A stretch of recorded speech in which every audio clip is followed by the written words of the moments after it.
Welcome to the Glasslab podcast, where we talk all things product development. It's our goal every month to introduce you to the people, ideas, and development tools that are shaping the hardware products we all use every day.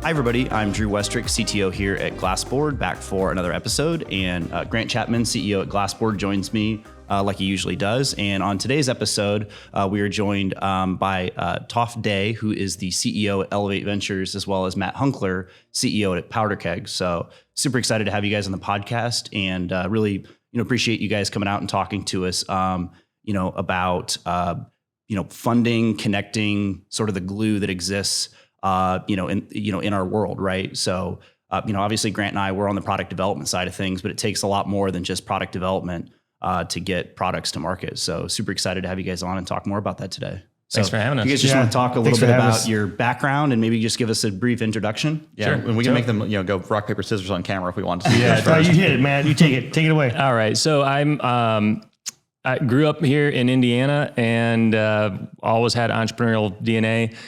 Grandpa was actually my great-grandfather, had a mobile service station all throughout Indianapolis, eventually kind of spread across the Midwest. And then when my grandfather became in-laws with my great-grandfather, he started kind of seeing the service stations around the country and seeing people picking up parts and being on their back underneath the vehicles and being like, oh, that's the wrong part. No, that's the wrong part.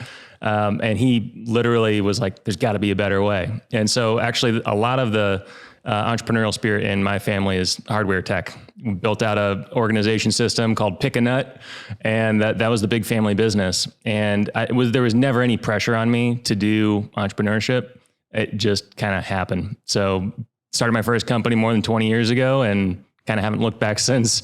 To today, Powderkeg is the only private member network focused on serving the tech executives and companies beyond Silicon Valley. So over 10,000 members, just tons of great companies, tons of great investors. Innovate Ventures is an investor in Powderkeg. Thank you. And a lot of those companies, and super happy to be here with Toph today. Thanks, Matt. That's awesome. Yeah, I'm stoked to be here as well. Thanks, Drew. Thanks, Grant. And it's always fun to do stuff with Matt. So my background, I grew up in Indiana as well, about an hour north of Indianapolis on a small little farm, about 15 miles away from Purdue. I always say I was like Amish with wheels. I grew up German Baptist. We actually took a buggy and a horse to church on Sundays, and grew up without a TV and all that kind of fun stuff, but found my way to Purdue. And then went to Atlanta for about 5 years. And then I came back to Indianapolis and kind of by accident became a serial entrepreneur. I always knew I wanted to do something. I wanted to start a company, but the path I took was very different than what I imagined at 15 years old. But so I think it's roughly 8 companies in 7 different verticals. And that all led to joining Elevate last July as a CEO, and super excited not only about Elevate, but about Indiana as a whole. And super excited also about Glassboard, right, with hard tech, because we were talking a little bit before we started, and it is so hard, right, building hard tech versus, call it soft tech if we use the same terminology. But that's my story, and excited to be here. Awesome. No, that's great to hear. And I think that we've always had that, that joke about hardware's hard is it's in the name. But it's not that software doesn't come without its own challenge. I think they're just super different. And Indiana's traditionally been such a software-focused investment industry, right? Yep. All the entrepreneurial ventures, a lot of the stuff that came out here that wasn't Fortune 500, wasn't Lilly or Allison or Roche, was software. And I think it really was just because the ecosystem started and existed, not because hardware doesn't belong here. It just had, the software found root first and started growing and got big. So I traced this back once a long time ago. There was a company called Pansophic that was started in 1969 by a Purdue grad. And it was kind of one of the first versions of a software company. And then if you fast forward and progress to people that interned or worked at that company, I'm trying to remember the first linkage, but then there was like Software Artistry, it's been a while since I've looked at this. But then that called all the way through ExactTarget, and then the acquisition of Salesforce. And it's like this really like definitive roadmap of this robust ecosystem we have today, right? That dates back to 1969. Yeah, like a major Genesis moment. Yeah. No, and have you ever seen the documentary General Magic? I've not. No. Highly recommend it. It is basically the pre-iPhone smartphone development that crashed and burned, but created all of the people that started the Silicon Valley tech companies. Oh, wow. It is a phenomenal watch. I love the title. Did they talk about Robert Shockley in that? Where did he end up going? So Robert Shockley, he invented the transistor, and then he wanted to build this little thing called a chip with some copper wires, and he was soldering stuff together. Fairchild, right? Right. This is semiconductors and microcontrollers, right? Yeah, and he was in Boston, and I think he couldn't get investors or something. So then he goes out to the almond fields, and it literally was 2 linkages away was Intel. And the rest is history. Oh, that's funny. So this is after that. This is like late 90s, early 2000s, like taking your PDA and your cell phone and making them one. Yeah. But very similar, right? Just like a spider web of people that, spun off, and a lot of those engineers inside of Fairchild wind up starting their own, companies and fabs. And again, it's very similar. I bet if you went back to like the history genesis of like almost all the major semiconductor companies, it's insane how much they are all linked. And then they all merge back together. Actually, I was just this morning finishing up some part library work at Glassboard, and one of the things that drives me nuts is the names of the component manufacturers always change as soon as they merge. It's no longer Vishay, it's Vishay Dale, or Fairchild got bought by Freescale, which got by NXP. So it's always fun to track all that stuff in our space as well. Yeah, it's like the cycle, right? Like they spread out and all these startups happen, and they just start merging and coagulating. They get one big one, and now there's one player in the market. So there's lots of ripe areas. But then a lot of those top people, because there's so much consolidation in the market, go out and they start their own companies. That's right. And that's the big thing the process starts over again. Is you can be fabless, right? Like, I mean, there were a number of companies, again, like in the early 2000s, sort of what put TSMC on the map, right? Is people started designing silicon without fabs. And all of a sudden you didn't have to have $1 billion in fab investment to go build microchips. So yeah, fun little story though. Yeah, it's really cool. You go down that rabbit hole real easy. Well, in a lot of ways, it's kind of the another facet of sort of the bigger phenomenon we're seeing, which is sort of we call it the Unvalley or the unbundling of Silicon Valley. It used to be back in the 90s. It was probably advantageous to take your company to Silicon Valley if you're starting a software company. But today, everything there's kind of the great equalizer of talent, of capital, of customers willing to buy from startups. And so that's a lot of what we're seeing in the area beyond Silicon Valley is just all of this opportunity where now all of a sudden people don't have to leave their hometown. They don't have to leave where they want to live in order to start a company. It used to be the old adage, if you never get fired for hiring IBM. And I think it's almost become the juxtapose of that, right? If you're not hiring other people besides IBM, you're going to get fired because that means you're not innovating. Yeah, that's right. For sure. Well, and I think it's really cool because what happened in software, it used to be you had to have a mainframe and a server to compile your code, and you had to go to the office to write your code. Right. And then all of a sudden you could start writing code from home, and home computers got better and faster, and the internet got faster and better, in your house. So now you could start up a company in your garage and truly get it going until you had to go get an office with people in it and build that out. And software got to experience that a lot earlier than hardware did because computers got better first. Mm-hmm. Yeah. But we've just gone through the great, we'll call it renaissance of hardware manufacturing in your house. It used to be that 3D printers cost $100,000 and they were the size of a garage. Now you can buy, a $100 printer that's smaller than your inkjet printer that can make usable parts. And it's absolutely outrageous how cheap it's gotten in the last 10 years. It really has been like 2012 till now is when it all kind of unraveled, when all the patents expired. And now you have all these players in the field, and that's democratized at least the mechanical engineering side of hardware, but electrical engineering has done the same thing. It's kind of similar, right? I mean, again, printed circuit board houses, there weren't that many. A lot of them were really, kind of expensive. They're designed for high, volume, right? So if you weren't going to order, 10,000, they're going to charge you basically 10,000 boards, whether you made 1 or 10,000, right? Whereas now, again, you can order boards from, a dozen different manufacturers of PCBs, and in a week, you can have that board sitting on your desk for, on the order of hundreds of dollars, or sometimes dollars. Yeah, sometimes it's tens of dollars, right? There's even people that go one step further where they will, like in the open source community, Oshpark comes to mind. They will bundle a bunch of people's designs into a single bigger circuit board panel, because usually it's like one panel is like the smallest unit of like run or measure when they're building these things. And they will basically cut them up, and then the panel comes back to their company. They divide it back up, and then they ship it out to their like customers or clients. So it's a slower process, but again, for like hobbyist grade stuff, I mean, you can literally get boards for like tens of dollars, right? It's and again, amazing. Cool. Stencils, solder paste, like all that, like get on YouTube, like you can literally figure out how to like hand solder and paste a board, with nothing more than like maybe like your oven in your kitchen. Yeah. And again, my nephew's in 5th grade and he does that all the time. Like he's got a 3D printer at home. And he's just like, I have an idea for a thing, and he'll YouTube it and 6 hours later, he's got the thing he imagined. Yeah, no, and I think that's the cool thing that we're seeing in hardware is that democratization of the tools, of the equipment. Even the software is getting cheaper. 3D CAD software used to be really expensive. Now you have things like Tinkercad or Fusion 360. You can go try for free and print your own designs for free. And I think that's just starting this journey in education into hardware design, electrical, mechanical, and even software is also experiencing this renaissance again in education, where now code is part of K through 12, which would have been amazing to experience growing up. But I didn't get introduced to code until college. But I think that it's starting these founders younger, and it's starting their tool sets broader, which is really empowering. And I think the thing that is starting to play catch up is the ecosystem for entrepreneurs that are doing all of the things, not just the software, not just the business idea or finance opportunity or fintech. You're starting to see these ecosystems pop up around the country for true like product entrepreneurship, whether that is a software product or hardware product, but product entrepreneurship. And that's, I think, where you guys really tag in. And I'd love to hear what you guys see coming down the line. We've been living and experiencing it, but love to see what you guys are seeing coming and what you guys are putting out there to help glue that together.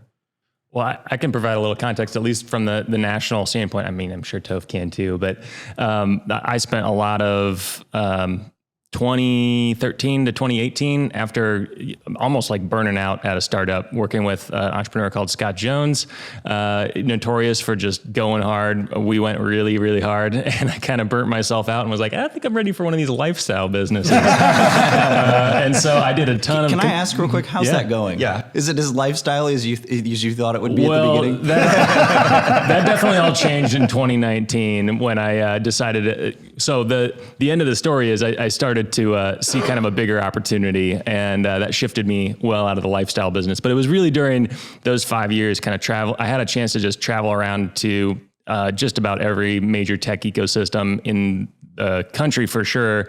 And even got to, as far away as Auckland, New Zealand, and Medellin and Colombia, and seeing kind of all these burgeoning tech hubs in the unbundling of Silicon Valley that's been happening over the last couple decades. And started to kind of see the same pattern. And, as classic entrepreneurial, like there's got to be a better way situation, where you started to see, hey, what's stopping these companies and these communities from really seeing the explosive growth is density of resources. And at the time, that's what Silicon Valley had over all of these other communities: geographic density of capital, talent, customers willing to buy from startups. And it was starting to happen in these communities, but there needed to be kind of density created digitally, because these communities just weren't as big, didn't have as many years, decades as Silicon Valley did, kind of building up that density of resources. And so that was the kind of like, there's got to be a better way. I kind of tried to ignore the idea for a couple of years because I was enjoying lifestyle business and it was going pretty great. It was nice to be where I wanted to be whenever I wanted to be there. No employees, just kind of enjoying my 20s. But it was kind of one of those like, I can't ignore this opportunity. I can't ignore this problem. Everyone's having this problem. And there's got to be a way we can kind of connect those resources on a digital platform. That was the idea for Powderkeg. And that's why we went and raised some money with Elevate Ventures as one of our lead investors. And fast forward to today, that has really kind of materialized in the community that we've built here.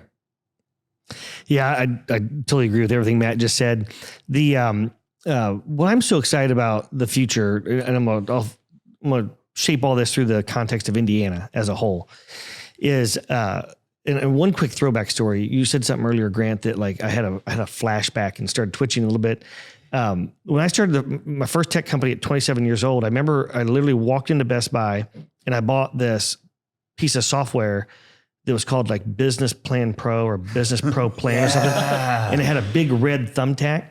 That's awesome. On the front cover of the box, and that box was $50 or whatever. Did it come with a book too? Was it like software and a book? I think so. Yeah. And it was how to write a great business plan. And, a great business plan has to be, I can't remember the number, but like, let's say 100 pages long or something, right? I remember this. And I mean, I just got chills again. And my partner and I, a buddy of mine, Todd, we ended up having 4 businesses together, but we literally spent a year writing this business plan out, just painstakingly detailed, and you've got to map out 5 years and pro formas and just everything, right? Competitive matrix, all this kind of fun stuff. And the damn program would crash. Or, I mean, I can't even tell you how many times. And I literally one night I won't speak for Todd, but I went to bed and I cried that night. I was so frustrated. We spent like at that point 6 months, and then like something happened. We were like press final, anyway, and things got all garbly googled. And today, when you go to do something, right, you put a 10, 20 page deck and like rapid fire, right? Because it's rapid failure. Fail fast, right? Learn, rinse and repeat, and move forward. So anyway, so what I'm really excited about is there's this phenomenon called the productivity boom that economists talk a lot about. So MIT folks, there's a person here, Brett Swanson, and he wrote a whole The Coming Productivity Boom paper. And I deduce all this down to this productivity boom concept being, it's in full swing, but kind of really started occurring about 10 years ago. And it's basically about the disruption of data and technology across sector. So like we're in a maker space here, right? And you're in hard tech. But when you're trying to solve something in hard tech, it involves many different disciplines. Like when you're solving something, often the application can be multi-sector. Or if you're trying to solve something, you must have multi-sector talent to solve a given problem. So there's no more silos. They're all crushed. They're dead. They've been buried. They're 20 feet under at this point. And so the disruption of data and technology cross-sector, and it's believed that the epicenter is going to occur in the middle core of the United States. This is a global phenomenon. Believed it's going to occur in the middle core of the United States, mainly because of two reasons: proximity of industries with one another and cost structure. So if all of that's true, which I personally obviously believe it is, then there is no question in my mind that Indiana is absolutely positioned to be the innovation capital of the world in the next 50 years. But if we're going to make that claim, we would have to have 7 ingredients here in Indiana. And that's infrastructure, talent, mission critical industry, technology, lifestyle, cost of living, regulatory environment. And so back to this making things happen fast and the efficiency that Matt's talking about is the ecosystem in Indiana, especially over the last 25 years.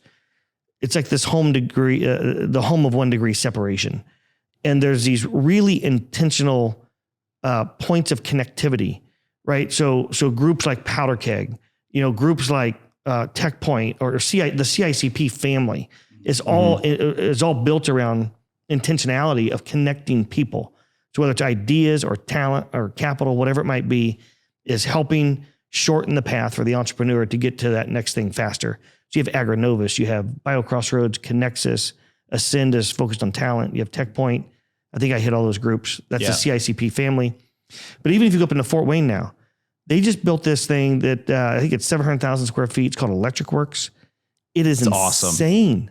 I grew up in Fort Wayne. I drove by that old building all the time. And I just always thought, like, this is a shame. This could be such a cool thing. And even when I started to come to Indy and Purdue and stuff and see like what some of these like maker spaces and stuff started to look like and co-working spaces, even when I would go back to Fort Wayne, I would think this would be a fantastic place to do something like that one day. And I was so pumped when I saw the press release that's what they were finally going to do with it. Yeah. I was like, this is perfect. That's really cool. It's such a neat building. There's so many buildings like that throughout Middle America that are getting converted, old buildings that have been abandoned for decades because manufacturing plants got shut down. You kind of have that like hillbilly elegy narrative of we came up through one, right? Like it's the exact narrative of Stutz, right? Like building built downtown to build cars in the 1920s, right? Beautiful, gorgeous brick building, like crazy thick concrete floors throughout, right? Because like they would literally,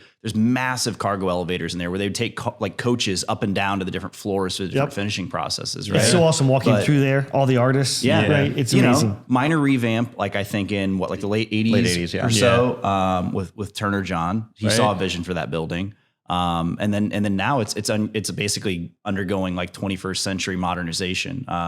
We actually more or less got politely told, yet firmly told to leave. Because they were renovating and we were on the first floor. But it gave us the push to get out over here and get a building and that kind of stuff. But exactly what you're talking about, right? And super cool to see that. And I think there's parallels there too about sort of this, like, there's a lot of really great core pieces and infrastructure that are all about, like you guys are talking about, in like the middle of the United States. And really, I think it's going to be bringing all of those together and sort of revamping that for the modern era, right? Whether that's manufacturing and industry 4.0 or, there's all these different initiatives that sort of exist a little bit in these verticals. But exactly to your point, I think once those verticals start to like spill out into one another, as that's, in our space, I mean, really hard tech isn't really hard tech purely, right? Like almost everything we do has a software component, right? Right. And even if it has a software component, it's even generally connecting to even higher level software components, especially if it's an IoT device, right? So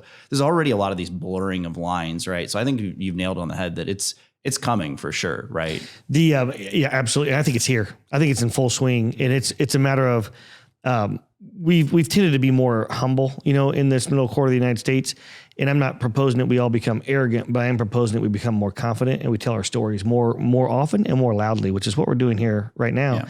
But if you think about California, right in proximity of these towns and areas, we have that right here. And you think of Indianapolis, you think of West Lafayette, 60 miles up the road, and it's going to become the hard tech corridor of the world, right? Purdue's very focused on that. But that's 60 miles away. You go, 120 miles, roughly 90 miles down to Bloomington. Less than. You got Cincinnati is an hour and a half away. You have Louisville's a couple hours away. That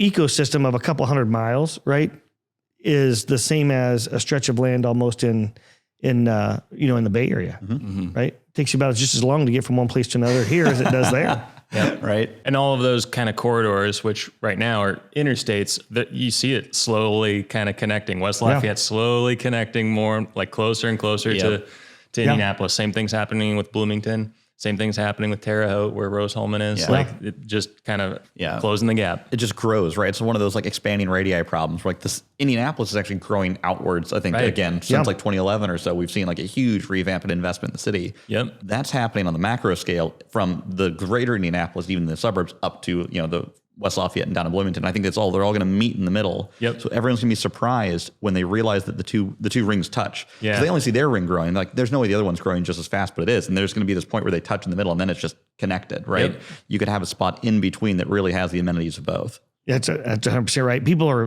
going, holy cow, this whole that's in Indiana. Here's a couple of fun things. Warsaw, Indiana.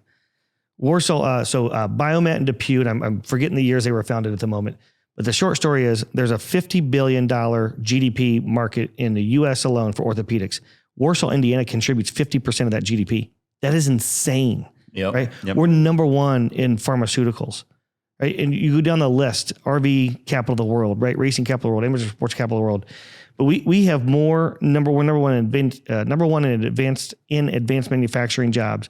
You look at talent. Depending on the college you're looking at, between Notre Dame, Purdue, Rose-Hulman, IU. IU is the number one medical school, largest medical school. Yeah. But different colleges in those universities have number one or top 5 rankings in the specific colleges. And then in quantity of students, we are like number 2. And I think Purdue had just alone in engineering 50,000 undergraduate engineers that they put into the marketplace in the last 5. I might have it slightly off. I mean, getting your degree there took a day, right? You're sitting in line for a whole day just to get your piece of paper, your name on it when you finally did 4 years. Yeah, right. So it's insane. Yeah. People are starting to wake up and realize. Well, and it's kind of, this phenomenon's happening globally right now. And I think with the pandemic sort of like black swan event, all of a sudden all of these places, I'm not picking on Indiana. This is the case for all the states and a lot of countries too. Number one export was talent. Pre-pandemic, like number one export was talent. You look at Google and Microsoft and Facebook, where did those developers come from? Oh, they came from the Midwest, and that's right. Where a lot of the creative talent came from in LA. And all of a sudden I'm not going to pretend like it stopped, but it slowed down. It certainly slowed down. Well, the top 3 states where the talent now is coming back out is California, Illinois, and New York. Yep. Now that talent's migrating back out into brain gain instead of brain drain. We're exactly trying to do that right now. I think the best people we can find is somebody that went to Purdue, IRU, or has roots in Indiana that maybe has moved to Colorado or LA or the coasts, right? And try to find them and convince them like, hey, you're about that age when you're thinking about raising a family. Wouldn't it be nice to do it with at a cool company, near friends and family, from your earlier years, right? In some place where you could afford a whole house. Yeah, exactly. Seriously, what you can get here for $1 million versus somewhere else is amazing. The smart companies, like that is a known strategy now. That it's just sort of like, you want a talent pipeline, start looking at people who went to university within a 60-mile radius of where your headquarters is, and at minimum. Obviously software, it's a lot easier to work remote. So a lot of these software teams are distributed as well. But the fact that you can kind of like find those people easily on LinkedIn or some other platform is pretty cool. And you're starting to see that sort of retracting of One talent. great place you can find that talent is on the Powderkeg platform. I was going to say, is there a boomerang filter yet? Can I just go into That's that actually- right-hand He didn't corner pay me to say that, by the way, click but it's you know? true. I just want to click a button that just immediately shows me people on the All the platform boomerangs. that happen to be currently outside of the Midwest Yeah. that has spent, Some time. farm their LinkedIn profile or something. totally. you They know? like get their cookies, and if they're searching for baby goods and cribs, that also is a filter we can add on, right? Oh, there you go. One thing I want to add, by the way, the number 2 export, I think if the number 1's talent, the number 2 has to be wealth, which I want to come back to that in a little bit. yeah. But I'm not trying to give Matt a commercial here, but I like during the pandemic, I think the culture thing really bubbled up to the top, and we worked with Powderkeg, and the last company I co-founded was Demand Jump, and so we worked with Powderkeg to attract talent, and it was all around culture. You got the skill set or not, right, for a given position. We found multiple people because they were looking for a different work-life balance. They wanted to explore something different than what their present situation was, and they really wanted to join a team. Yeah, they want to work for a cool company or work on an interesting problem, but equally as important is that culture, who those people I'm going to be working with, because it's like, are we allowed to say the no asshole whole policy? But like that's becoming a real, like we don't have to put up with working with a bunch of rear ends, right, as a society anymore. And so you can, like, that's one of the reasons I love looking at talent that way is that a fit for me culturally, right? Yeah. No. We did a survey of our 10,000 members pre-pandemic, during the pandemic, and now wherever we are now. And the one thing that has stayed consistent is that the number one reason people join a tech company is also the number one reason they quit. And it's always company culture. Right. And so just the fact that employers can be kind of culture first in how they go about attracting those people, there just weren't tools to really understand what a company culture is, at least online. It always kind of came down to, if you stick with the hiring process long enough, the third interview is the culture interview, where you come into the office and it's usually highly unstructured, and it kind of depends on who's available that day, of like what kind of exposure you get to the culture. It's like, well, if you talk to Susie, the culture might, her take on the culture might be this. If you talk to Jim, it might be that. And so just having a place that sort of like equalizes, hey, here's a profile where you can learn about the company culture, you can learn about the product, you can learn about the people who work there. At the time when we launched that, just before the pandemic, it was novel. And now you're starting to see kind of some of the other big companies starting to shift how they try to display some of that information. But it's still very much an inefficient marketplace and ripe for disruption and ripe for, people living better lives. Yeah, for sure. Oh, that's so interesting to see, is like that for me, it's always been advertising the culture to work here. Like when I'm trying to get someone to work at Glassboard and interview them, I'm like, hey, this is how we work. This is who we are as people. In my experience in the workplace, it's always been first, right? Like we work on all kinds of cool stuff. You may or may not like that. And like, you're going to be talented or you wouldn't be at this interview. Right. So we've already covered those two bases. It's like, hey, are we going to work together? Are you going to like doing what we do every day and how we do it? Because it's totally different, right? What Glassboard does in hardware is very different than what you're going to find at a Roche or Lilly or, Delphi or any one of those large corporations, where there's more process and it's a little bit more segmented and you get to be specialized really deep, but you don't really get to go broad and do a ton of different things. Whereas at Glassboard, like, well, we kind of know what we're doing most of the time, but a lot of it's figuring it out as we go, because we've never built this device or that device before, or a client wouldn't be the first to market, right? Yeah. So that's always kind of the fun fit is, do you fit in how we work, not just what we work, right? Yeah. I think you struck on it earlier, and it jogged my memory even at Glassboard about sort of like the unbundling of verticals. And I think that's an exact euphemism for what exists 100%. Sort of like inside of Glassboard, right? When we started, I mean, we looked at other companies that were sort of more in like what we called like the engineering services space. And it was like a lot of companies that were either like really good at like mechanical engineering and maybe like they had some, plastic injection molding on the side, or people that were really good in like electronics design and could, engineer the best like, high-speed analog or set-top box for DirecTV or AT&T or something, right? But like one of the things that we felt like was lacking in the indie marketplace was a company that could kind of do all of that under one roof, like a true product development company, right?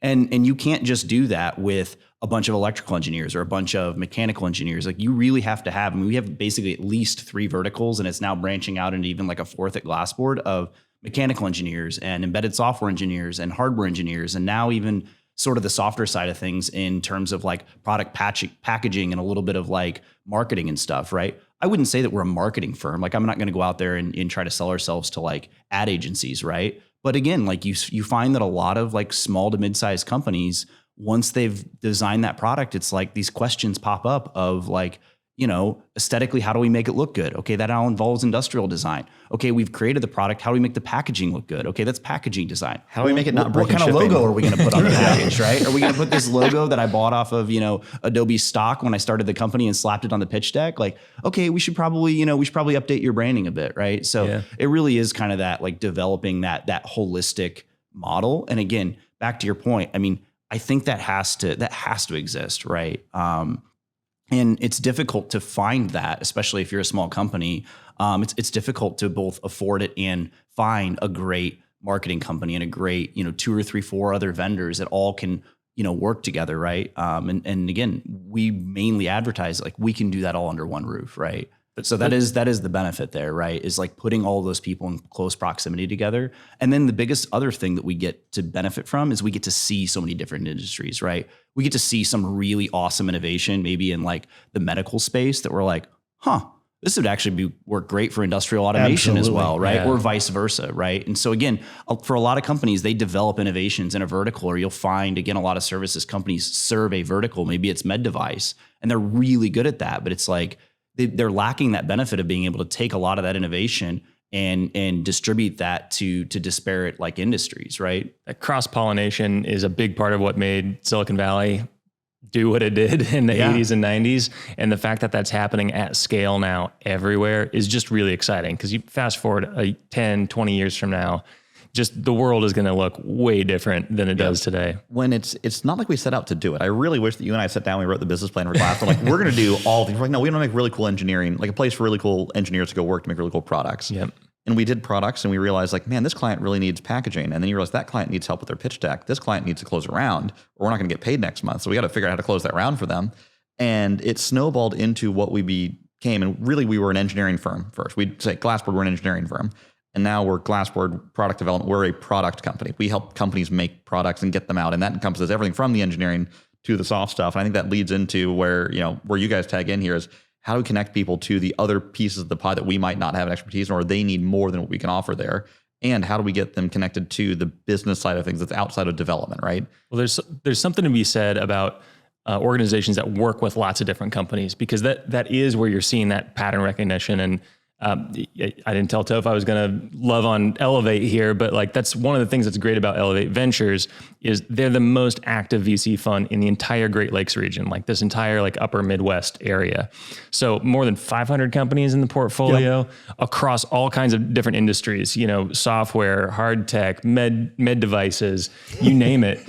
And so you start kind of, you heard Toph before we turned the microphones on, he's like, okay, so what kinds of companies do you work with? Because he's putting together a list in his head of like, all right, what companies should I be like connecting Glassboard to? Yep. And that's what we need in this ecosystem. That's what the entire world needs, is better connectivity, so that the right person at the right time can kind of say, hey, who you need to talk to is those Glassboard guys, because they know what they're doing. So, and this is a huge priority for us, right? Is that now that connectivity piece, right? And I feel like that's really, I think, where I see like our next focus in kind of 23. Yeah. You always go through different phases of your company, but I think you've nailed it on the head, is it's that connectivity piece. Like, how do we get out there more and find more people and partners that we can, bring into our ecosystem that then in turn we can, basically link our clients up with, right? It's useful for both us as a business, but it's also highly useful to have those connections for our customers and clients invariably when they need access to those resources and network, right? Absolutely.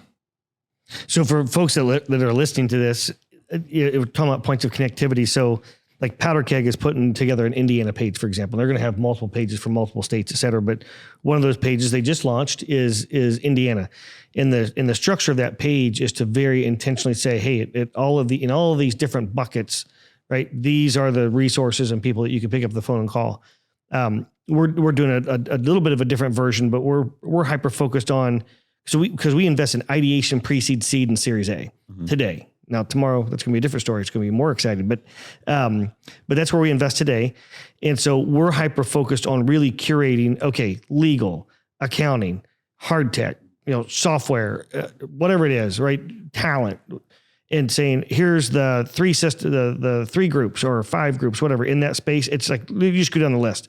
Or, you can make one phone call if you're in food and ag bioscience. You can pick up the phone and or pop an email to Agronovus, and bam, overnight they're connecting you into Lord knows who, right? It might be Purdue, right? Like to accomplish something. There's a Paradise Spreads up in Cherville, Indiana, and she's made this incredible spread that's healthy for kids and tastes good. I at the pitch competition, I took some to my neighborhood and I handed them out to kids. I'm like, taste this, tell me if you like it. And but she connected in with a Purdue representative up in the Cherville area, and then they connected her down with the main campus, and they were highly active in helping her develop that product. Just with one phone call. The gentleman's name up there is Mont. One phone call, and she's connected in, says, this is what I want to do. And the journey she went on was totally opposite of what she thought that journey would be. But it just takes you places you don't know. Like, that's the Hoosier hospitality, right? Like that's the one thing Indiana does have. Like, we always get on our high horse and talk about manufacturing and all the cool stuff we have here in the history. But the one thing I think we have that I've not seen anywhere else in the tech space, and most of our clients aren't even from here, right? Glassport's clients are mostly on the coast at the moment. Yep. But for our clients that are here and for the network we have built here, it's that Hoosier hospitality is very real and unique, right? Yeah. It's not like, oh, I'll introduce you and now you owe me a favor. It's like at the meeting, you're getting your phone out like, oh, I'm calling Bob right now and we're going to get him on the phone. Hey, take my cell phone and go have a conversation with him behind me. Like, it's that forceful of like, no, I'm going to help you whether you want it or not. And that's the cool part that I think Elevate has, because you're an Indiana growing business with Indiana funds doing Indiana stuff.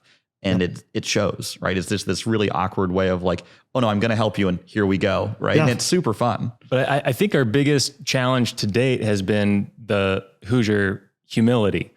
Kind of gets in the way because the story doesn't get told about what's going on here. And so that's literally why Toph and I have been spending so much time together these last couple of months. Is we have been interviewing these awesome entrepreneurs across the state, and even people who have gone to other states, but like have deep Indiana roots, and their sort of experience in Indiana, whether that was at Purdue or IU or growing up in Indianapolis, has allowed them to go do huge things with their career. And so that's what's been really fun, is you hear these stories of the entrepreneurs, like the founder of Paradise Spreads, which is one of our early episodes of the show. And you start to kind of like hear those stories. And because people can listen to podcasts anywhere or watch podcasts anywhere, we have a video version as well.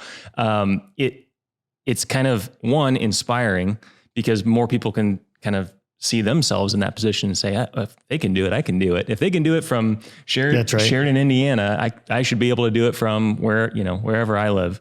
And so it's cool that these stories are getting out.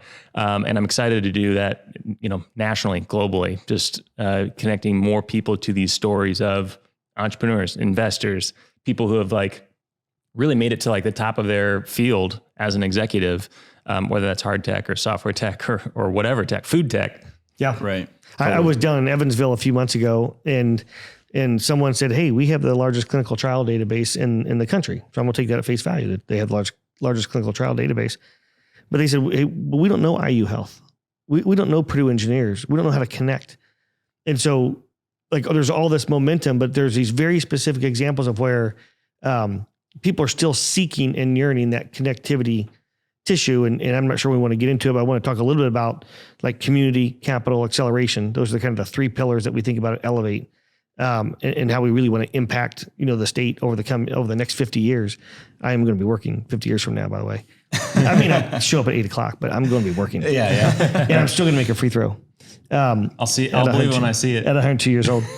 but anyways, there's this people are, if I look at 25 years ago when I started that first tech company and to today, the way people talk, the way people act, the way they think, fiefdoms are getting broken down, silos are getting broken down. And there's just this pure, authentic, organic desire to be intentional, to collaborate, to be helpful in a scale that is you talk about the snowball effect. Like, it's full force headed downhill. It's awesome. Totally agree. Well, that's great. So you mentioned on that. So that's the capital. How is the capital looking in tech and indie, and in what places do you see it growing? That's the question I've got, because you got a much better viewpoint in this. I'm on the like tertiary receiving end of the capital being spent in the city. You're seeing what's going out, and again, Elevate really does live as the litmus test. It's like, oh, is Elevate in that first round? Because like that's what everyone asked the first time someone's throwing a deck around the city. Is like, hey, are they interested? Yeah. So as Matt mentioned earlier, so Elevate is the number one most active seed and early stage investor in the Great Lakes region, number 24 in the U.S. We invest cross sector. Check sizes of 20,000 up to 1 million in any one given round, up to 20,000 up to 2 million in any one given round, up to 4 million in any given company. Over 510 portcos now, a little over 130 exits, 365 portcos still trying to grow today. And so when I think about capital, and when I made the comment earlier, if talent is that number one issue, then capital would be that number two issue. And so I've long believed, and this is a middle corridor issue, but I'll speak from Indiana's perspective, and I've seen this over the last 25 years, where one of our biggest exports is actually silent, and that silent export is called wealth. And here's what I mean by that. We take all the risk as investors in Indiana. So Elevate right now, we have over 2,500 co-investors. So angel groups, VCs, whatever it might be, globally, right, that we've invested alongside with in those companies in Indiana. And I don't have the exact number off the top of my head in Indiana, but let's say it's, I don't know, probably a few hundred, of whether it's angel groups or angels or VCs or high net worth individuals, et cetera. And so if you are in theory, you can articulate a story somewhat decently, and there's a market need. And by the way, we in the Tale of Two Entrepreneurs for Kaufman Foundation that they put out, we do invest in the IDE side. So the SME is the small and medium enterprises. So that's your local, barbershop or something of that nature, law firm, accounting firm. We don't invest in those types of businesses. So we're the IDE side, the innovation driven enterprise. So that means you have a national and global market, at least a $500 million TAM or more, preferably $1 billion. So that's the side that we invest in. And so if you start a company here, you can go raise $100,000 or 500 or $1 million or a couple $1 million. It's not easy, but like it's done a lot, Sure. Right? It's not a rarity at all. When those companies grow and you have the winners of the winners of the winners, and now that company's doing, let's say 5 million or 7 or 8 or 10 million, now they're ready for a 20, 50, $100 million check. Nobody invests here basically. And so when those companies go on to sell for 100, 500, $1 billion, $2 billion plus, well over 90% of that wealth creation at that point in time gets recycled in other markets. It goes to Boston, New York, Atlanta, to the Valley. It goes to other markets and gets recycled. It does not get recycled here. Because that's where the follow-on venture capital comes from. That's right. The big VCs are, That's, right? that's the growth equity. They come in and do the $100 million round. That's right. Yeah. So what I want to dig into here, because this is where it's fascinating for me, and mostly I think a huge segment of our market that needs the most help is, I think Elevate does the best job I've seen in the VC realm of the, I'll call breadcrumb trail. You can go to an Elevate pitch competition and win and get an investment. That might be $25,000. Yeah. And that might not seem like a ton of money, but that $25,000 can help you get to your next win at a bigger pitch competition that's 50 or 100, and the snowball effect happens, right? We had multiple clients come to me from either an accelerator or a business pitch competition with a single check. Like, I have enough to do 1 month with you. That's all I've got. I got $5,000. What do we do? Like, we're going to help you build your next deck and maybe a cool sketch or a render and help you, polish your story to go win the next one and come back. Then we'll do some real prototyping, some real engineering when your next one come back.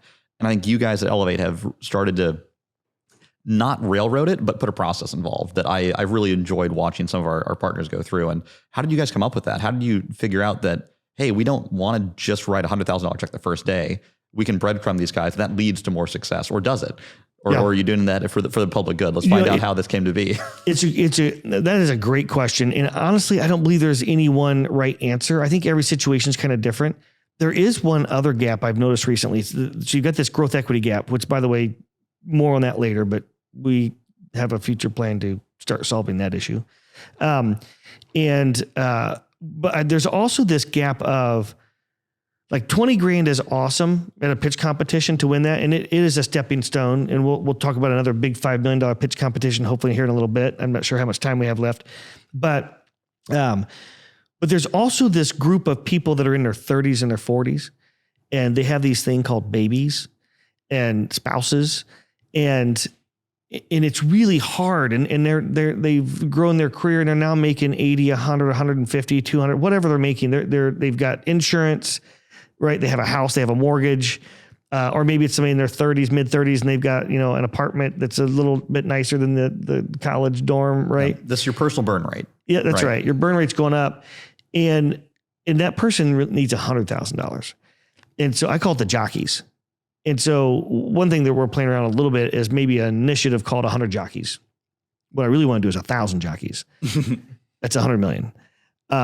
But this concept of 100 jockeys, we're finding people that are at jobs in various cities and verticals around the state that have these incredible ideas, and they're trying to build that business plan. They're trying to meet with people at night, and they've got sports and kids and spouses and all this stuff, a mortgage, and it's just not progressing efficiently. And so how could we think about getting those people 100,000, say, if you get from point A to B or point A to B to C, and within 12 months, there's another $100,000 here sitting for you. And so if you could get them out of the gate like that in a more efficient way, I think we might see a whole nother batch of companies. Right. And so you're trying to lay out that what I'm going to call a security blanket. Yeah. Right. Because it's really, really easy when you graduate college and you're used to ramen noodles and you can crash in your mom's basement that I can risk it for this. Who cares? If I mess up, it was a learning lesson. We moved on. Yeah. That's a whole lot more expensive of a failure in 25 or at 30 or at 40 or at 50 now. Yeah. And so you're trying to, and let me ask a question. Are you doing that intentionally to bridge the gap because that 40-year-old might have more experience and might be more likely to succeed than the 22-year-old that it can try for free? That's right. And how do you blend that together? Is that the motivation? I'm truly trying to pick this apart in real time. This is fun. Mathematically, well, number one, what's the number? Like 94% of all companies fail before Series A, right? Yep. Or something like that. So the honest answer is mathematically, I don't know if the 40-year-old has a better chance than a 20-year-old. They definitely have a different risk profile for sure. They have a different burn rate. And if I think about when I started those companies, I had 4 companies. The first tranche of companies was 4 companies in 10 years. I never changed my salary, how much I paid myself. I paid myself $60,000 for 10 years. In some years I paid myself nothing. Yeah. Right. But my lifestyle, I never changed my lifestyle. Mm-hmm. Right. And so I don't know. It seems logical that there could be a little bit of a better chance that someone who's had 10, 15, 20 years of screwing stuff up might screw less stuff up. The national data is that successful software entrepreneur exits, the median age is actually in the 40s. In the 40s. Yeah. Of successful, multi-million or $1 billion+ exits. And media headlines wouldn't lead you to believe that because of course they all focus on the outliers. To do it. Yeah.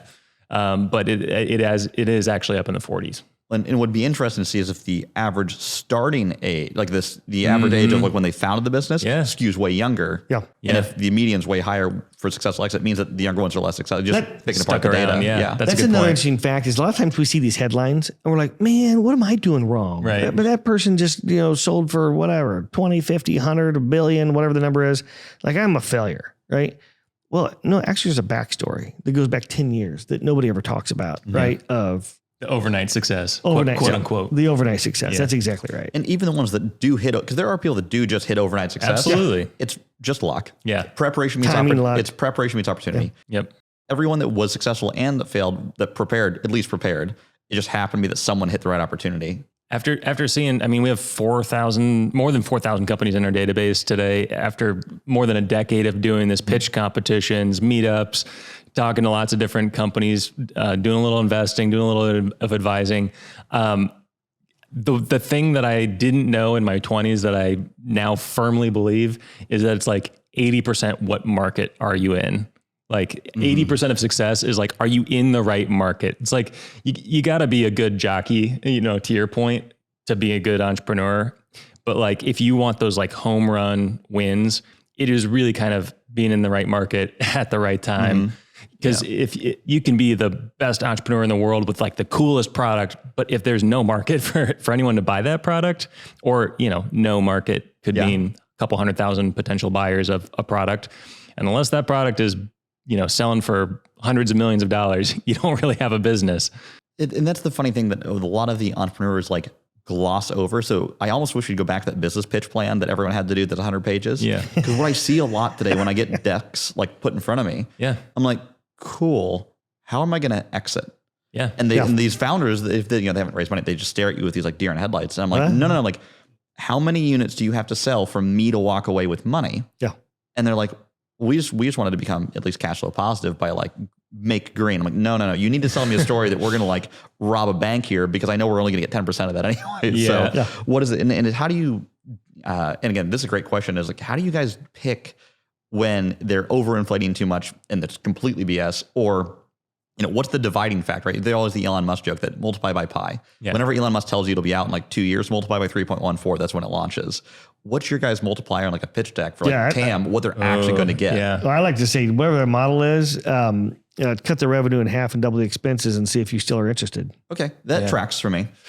And that's tough too as an entrepreneur because you're playing this game of like, all right, should I put the rational number that I actually believe based on the data is the number, or should I, in that. or do I know the investor's going to cut it in half it's and tough, multiply the expenses by 2? So should I just buffer everything? Yeah, because I've seen decks that are like, you know, the honest to a fault, right? And you're like, if you really honestly, like if you're that conservative, you honestly think that's where you'll be in like 3 years, like you shouldn't start, right? Like, no, like you should flip burgers. Not even your investors should. Like you shouldn't do this idea, right? Yep. So it does take, I think a fine balance of like a certain amount of like belief or self-confidence with a certain amount of like realism or being realistic, right?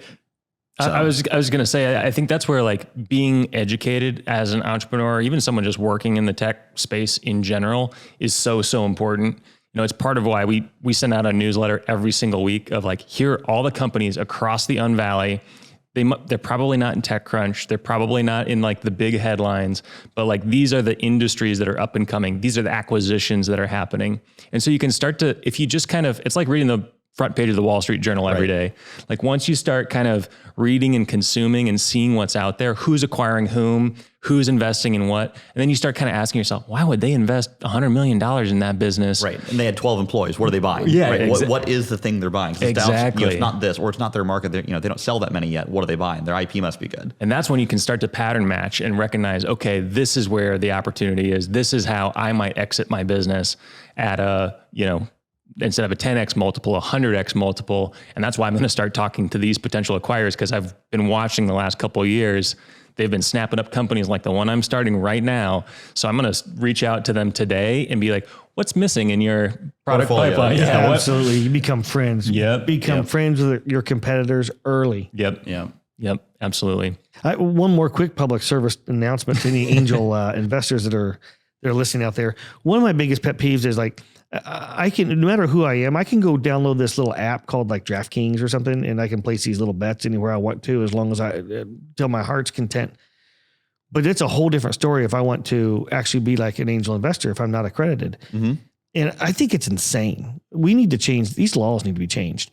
And, but then I also see the flip side with some angels that maybe somebody has had a great career and doing whatever, and they've saved up some money, and you know, their cousin twice removed, you know, has the next, and I'm going to say some of these words on purpose. The next Facebook meets MySpace, you know, meets Uber. Google, meets Alta Vesta, and it's Uber, but times, you know, no one has DoorDash. a Facebook for cats yet. Right. Yeah.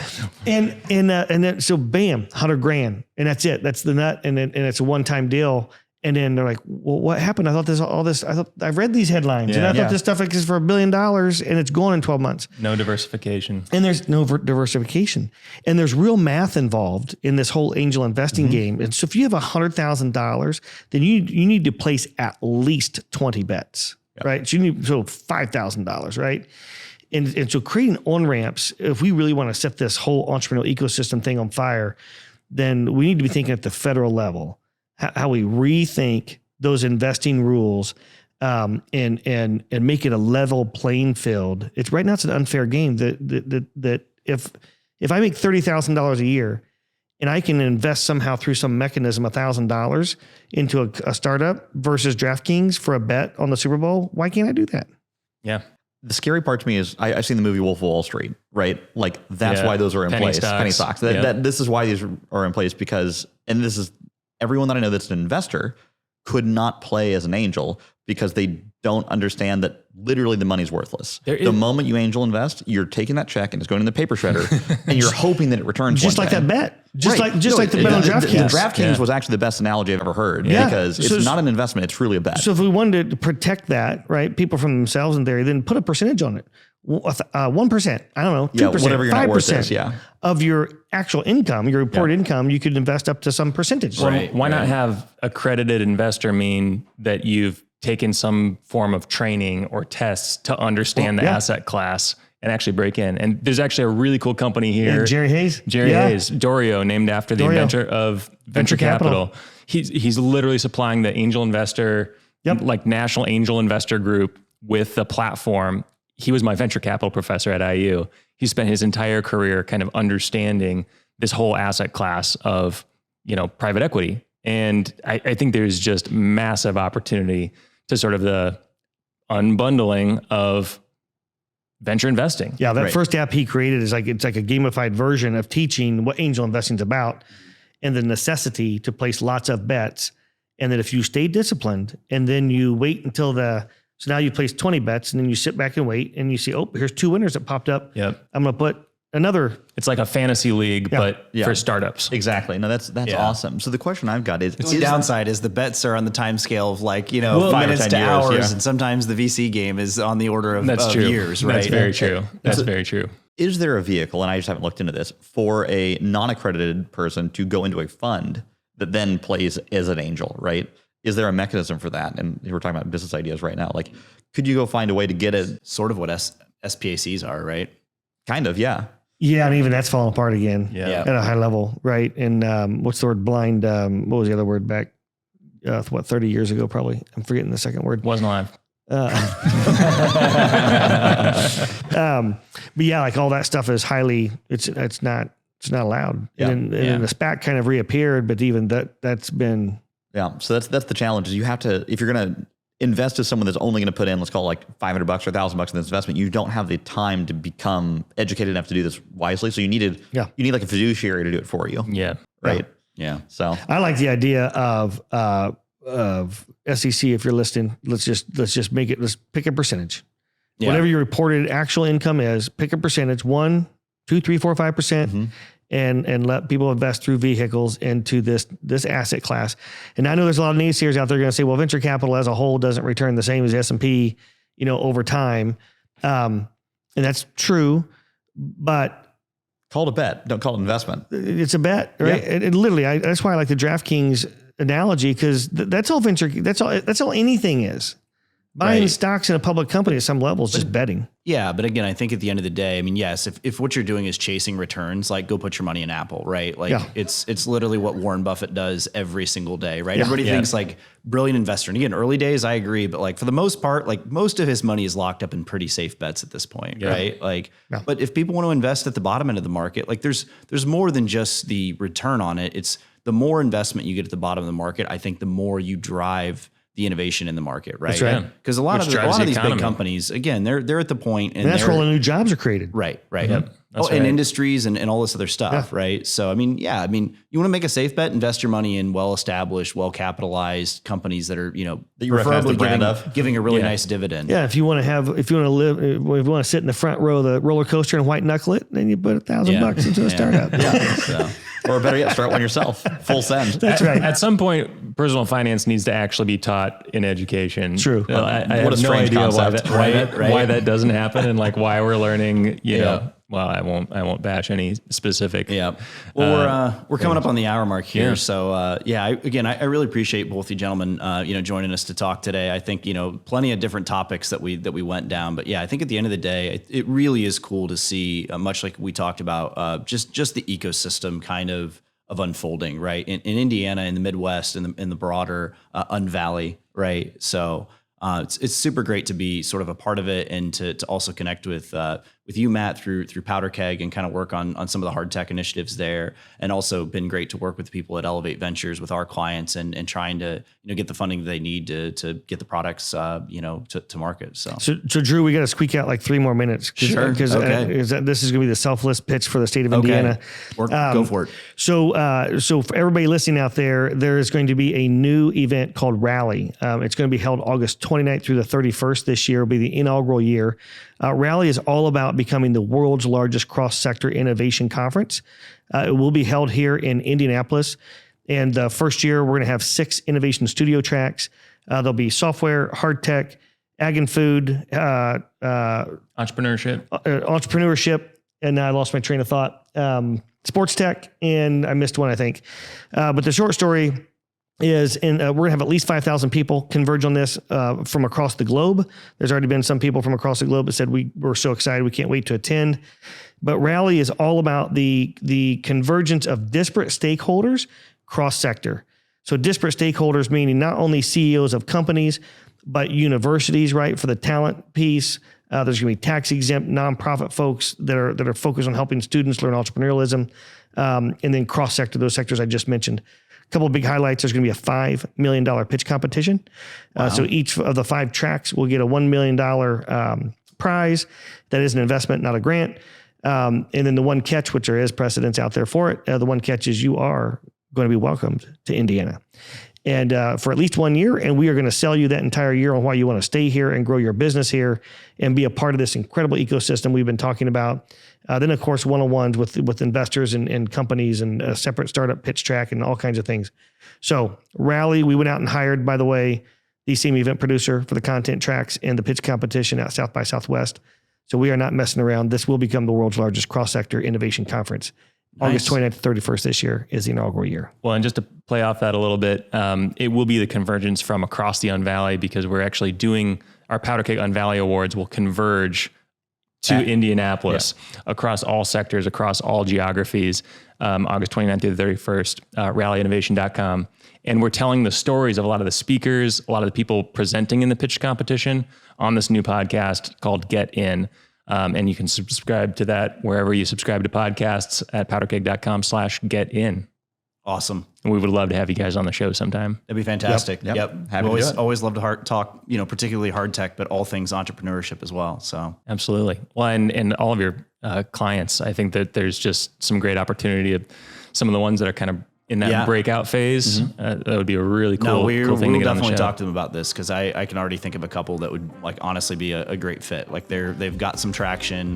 They're still early, right? But they've really started to make some moves. So thanks for having us on the show, and congrats on everything that you've accomplished with this podcast and with Glassboard as well. Thanks, guys. Thanks so much. Thanks so much. Thanks. Appreciate it. Take care.